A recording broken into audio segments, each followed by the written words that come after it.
Kattokaa tää.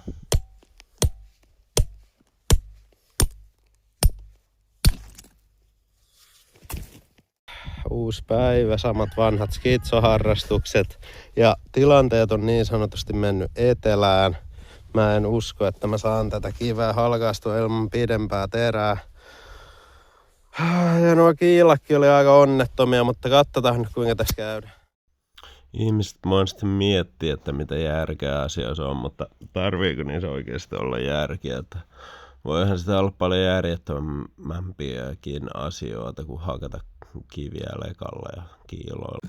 Tuollainen kartano mopo. Kinro Prince.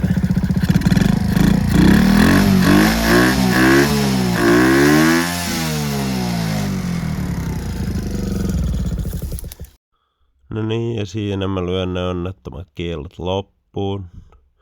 Ja sitten jatkuu niiden kiilojen irroitusoperaatio, leikki.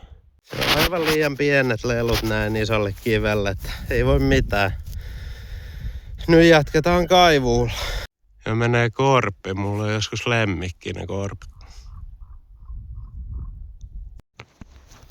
No niin, siinä sitten kaivetaan menemään maata. Kyllä sielläkin oli kiviä.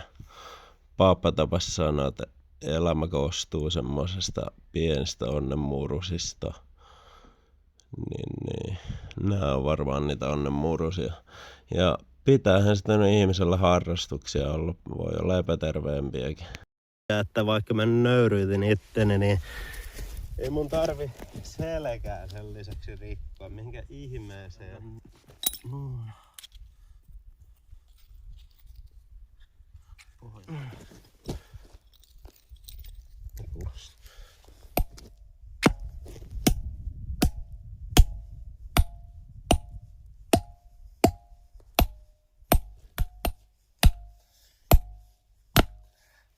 Ei, tää on uskomattoman kovaa kiveä. Mä en ymmärrä.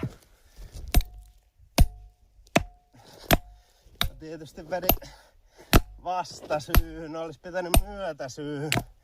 Kyllä tässä menee ihan selvät syyt. Vii vitsit. Nyt.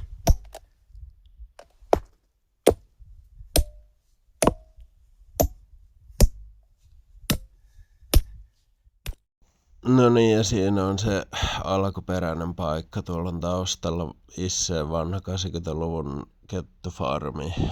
Tässä se on sen jälkeen, kun mä otin juurakon irti. Ja tässä on sitten tänä päivänä. Kiitti.